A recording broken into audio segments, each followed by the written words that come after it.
சாய் பக்தர்களுக்கு என் அன்பு வணக்கங்கள். ஓம் சாய்ராம். என் அன்பு குழந்தையே, இன்று நான் ஒரு சந்தோஷமான செய்தியை எடுத்து வந்துள்ளேன்.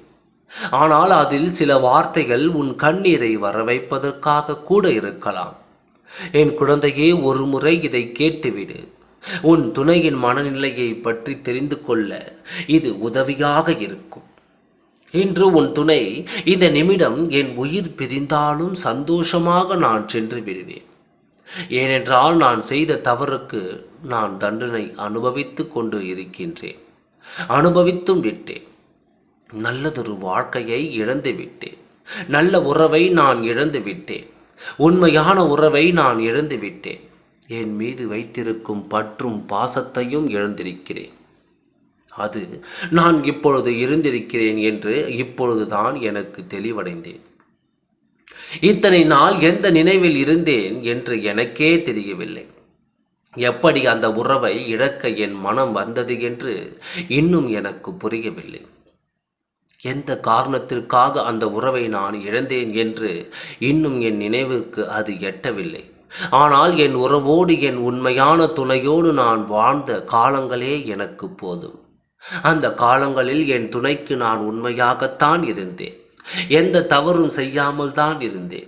என்னுடைய கெட்ட நேரம் இந்த நிலைக்கு என்னை தள்ளிவிட்டது.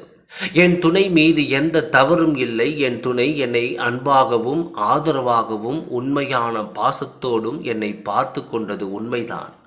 நான் தான் அதை இழந்து விட்டேன். இந்த நேரத்தில் மீண்டும் மீண்டும் என் உறவுக்கு நான் வலிகளையும் வேதனைகளையும் நான் பிரச்சனைகளை கொடுக்க விரும்பவில்லை. இந்த நிமிடம் யார் பிரிந்தாலும் சந்தோஷமாக இருந்து விடுவேன். என் துணை அவளது நல்ல வாழ்க்கையை பார்த்துவிட்டு அவளுடைய வலியை பார்த்து கொள்ளட்டும் என்று தான் நினைக்கிறேன். என்னால் இனி எந்த கஷ்டமும் கொடுக்கக்கூடாது. இறைவா, என் துணையை காப்பாற்றுங்கள். வாழ்க்கையை இனியாவது சந்தோஷப்படுத்தி கொள்ளுங்கள். என் வாழ்க்கை முடிந்ததாகவே இருந்துவிட்டு போகட்டும். என்னால் மீண்டும் பிரச்சனைகள் வரக்கூடாது. இது நாள் வரை போதும். இனிமேல் அவரால் உனக்கு எந்த பிரச்சனையும் வரக்கூடாது என்று நினைக்கிறார். அத்தனை சுத்தமாக உன் துணை மாறி இருக்கிறார். மனதில் நீ எதற்குமே இனி வருத்தப்படக்கூடாது, கண்ணீர் விடக்கூடாது என்று நினைக்கும் உன் துணையோடு நீ ஒன்று சேர தயாராக இருக்கிறாயா? மனதில் வேதனையை சுமந்து கொண்டு, உன்னுடைய நினைவுகளை சுமந்து கொண்டு இந்த சந்தோஷமே போதும் என்று இருக்கும் உன் துணையை கண்டிப்பாக நீ பார்க்க வேண்டும். அதற்கு உன் சாயப்பா நான் ஏற்பாடு செய்ய போகின்றேன். சந்தோஷமாக இரு. அனைத்தும் நல்லதாகவே நடக்கும். ஓம் சாய்ராம். நன்றி, வணக்கம்.